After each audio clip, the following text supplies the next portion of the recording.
Can the grid handle all the green power we've got coming in? 100% renewables?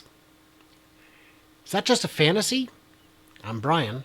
Welcome to my Tesla weekend. Did want to say a quick thanks to new patrons Kevin, Nicola, Joel, and Morty, and new and upgrading patrons Nigel, Andy, thank you so much, Anthony, and John. And a reminder that the Austin Investor Day pregame is coming up in just a few days, next Wednesday. Tickets are available on account of them being free. So the grid, man, let's talk about it. What is the grid made up of? You've got your base load, which is the amount that's just going to be steady there all along. And then the other things that add up on top of it. Now this chart here will show you that coal has historically made up an outsized portion of our grid, with gas picking up a lot of the slack, and some others, like the renewables up here in blue and yellow, projected to take an increasingly larger percentage of the demand. And nuclear, this pink band here, is not showing growth, which I think may be inaccurate. I think nuclear will grow over the next 20, 30 years, for sure. So this is what it looks like over a longer period of time. What does it look like in the course of a day? So baseload power, it's the amount that you need just kind of running around the clock. One thing about nuclear is it likes to get up to power and stay at power. Gas and coal can move up and down more quickly. Hydro, the quickest of all, is a very good baseload. But if you look back at 2012, during the course of a day, this is what power looked like. Solar, of course, only produces during the best parts of the day. And then you've got wind providing variable amounts throughout the week, but it also provides at night, because the wind blows at night. But fast forward just 8 years, and it looks more like this, where solar is taking up a larger portion, and it's better smoothed out by adjusting the conventional things, like pumped hydro, coal and gas, and nuclear. How do we make this work when we take out all of these? And can we? And should we? Well, the coal and gas, yes, we should get rid of those. As much as possible. We may still need peaker plants for a while, but it remains to be seen. And you can see that this actually went too far. It was too much. How do we fix that? Especially if we're going to increase the wind and solar. So this is a cleaner look at it. Baseload, coal or nuclear. For our sake, we're going to talk about hydro. Now, there isn't hydro everywhere, but hydro does have a good length of transmission that can offset that. Intermediate need, gas, peaker plants, and fast peaking, hydro or the combustion turbine. That's the peaker plant. These are more conventional steam power plants. All of these will be linked in the description after the show ends. So how do we get it so that we've got this all going? Well, the first thing we need is the green baseload. Why aren't we looking at more hydropower? I'll save you the read on this one. It's because it takes a lot of land. The one thing about land is they're not making any more of it.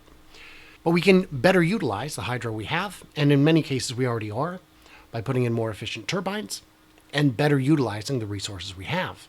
But let's talk about the solar. Draw me a duck.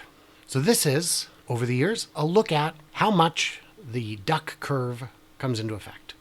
This is overproduction of solar. And as we get more solar, we're overproducing more and more. Now, one nice thing about solar is it can be everywhere.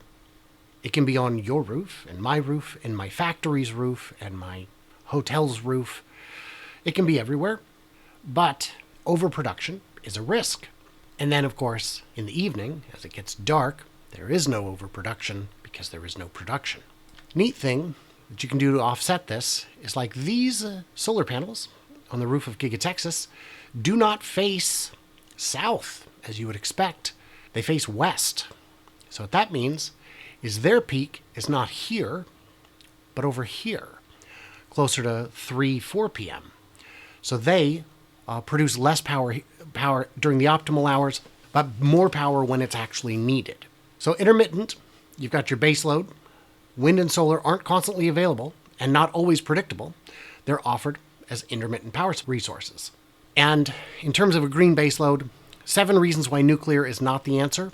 We're just going to look at the first 2, which are there's a long lag time between planning and entering operation, and the cost is very high. It is the most expensive power available right now. The all-of-the-above approach seems to be a good one, but we can't wait for nuclear when solar and wind are deployed rapidly. If you run out of money 90% of the way through a solar project, you get 90% of the power you were expecting, versus nuclear, where you have to hit 100% or you get no power ever. Overbuild for longevity and reliability. So that's the solution. That's the big bullet point, is we need to overbuild. The law of large numbers. Just overbuild it. Create so much that it's always enough. Well, now we're going to have too much. Now we're going to need to curtail it. Now we're going to waste power. Now we're going to pay for solar arrays that we're not going to use, or wind turbines that are going to expire before we can actually get the power out of them. And that's not quite the case. A lot of solar arrays track the sun. If you have too much sun, you can untrack the sun. You can look away. Looking away reduces the efficiency, gets you less juice during the same amount of time. And this doesn't mean that, well, we've only got 20, 25, 30 years before these expire. They don't expire because they get old and sleepy. They expire because of UV rays. So when they're not generating juice, they're not expiring. The same is true with wind power. The thing with wind power is you can also curtail it. If you've ever driven by a wind farm, you'll see that some of the turbines are not spinning. They may be down for maintenance, they may be offline entirely, or they may have just been stopped temporarily to prevent overproduction of power. So you can curtail solar and wind. And the same thing is true with these. They don't get old and sleepy, they wear out. Revolutions is what wears them out. Any revolution it doesn't do today is one it can do again at the end of its life instead. Predicting wind and solar. Do you know you can predict the weather? See, it's not going to be sunny every day, and it's not going to be windy every day. But we do know that it's sunnier in the summer and windier perhaps in the winter. It's all predictable. And you can predict it out a few days in advance, which means you can instead, if you know it's going to be dark or still and calm, you can just look at the weather forecast and produce more hydro. Stanford study suggests that wind energy output increases when people need heat the most. Yeah, when it's cold and stormy is when you need the heat. And on a bright sunny day, there might not be any wind. But there's wind on a dark and cloudy day when it's stormy or breezy. So they tend to offset each other in many cases. Reservoirs are essentially a battery. Now, I don't mean pumped hydro. That's a good thing too.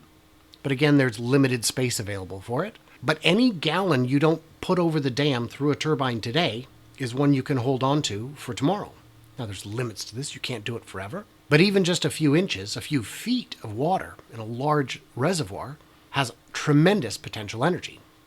And also by keeping the water higher, it has more kinetic energy going down to the turbine, which may increase the power. And water that you don't use to generate hydro is, in many cases, water that you can use to irrigate fields. That might be a benefit as well. So if you're overbuilding and you're predicting the weather, we know we've got some clear and sunny days. We're going to get good solar. We'll leave a little more water in. And the other benefit is hydroelectric plants spin up faster than any of the other baseload methods. You can get hydro running in 10 minutes. Full power in 10 minutes. 25% of the plants can go from startup, being shut down, to fully operating within an hour, and many of them 10 minutes. There's also long-distance transmission. While it's true that it's not always windy here, it's almost always windy somewhere. Now, in the world, there are places where power is already transmitted 1,500 miles. There's a long list here, all over the world, with 1,200 to 1,500 mile transmission lines. And these aren't fantasy. We have one in the US that goes from Washington all the way to Los Angeles. It's a 1,000-mile run. 900-mile, 1,000-mile run provides 3.1 gigawatts, enough to serve 2 to 3 million LA households.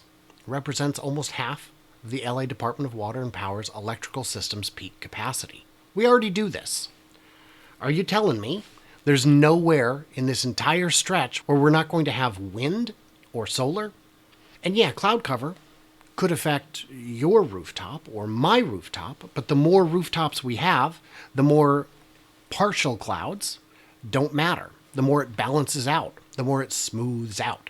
Time of use pricing and just time of use systems can do a lot of the heavy lifting. So in California, they have different rates at different times. And this is increasingly common because when there's super peak times, there are things you don't need to do with your power. This winter, there was power shortage in California, and the state asked EV owners, hey, could you do me a favor and not charge until later in the evening when the super peak has passed?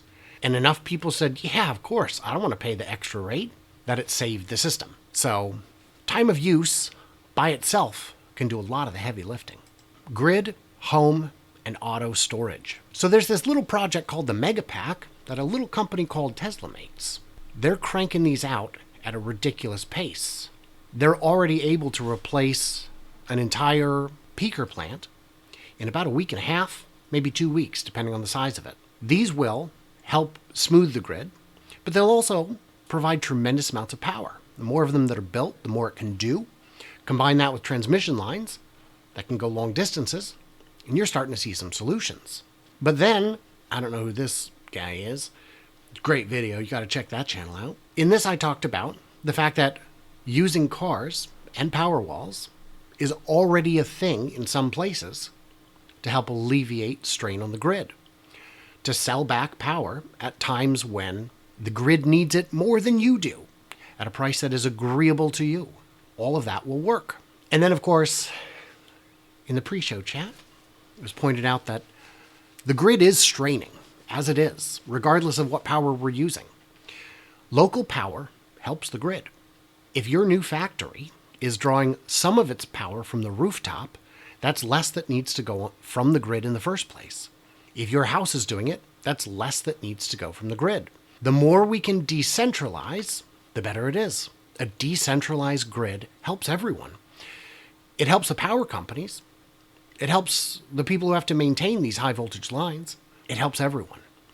So, of course, thanks as always to my patrons who get early access, bonus content, an ad-free experience in many cases, and all that good stuff. Let's get into the Q&A, shall we? Well, there it is, and there you go. If you want to watch the complete 30-ish minute version, head on over to the second channel, My Tesla Live, where the whole thing goes out each Friday at 7 p.m. Pacific.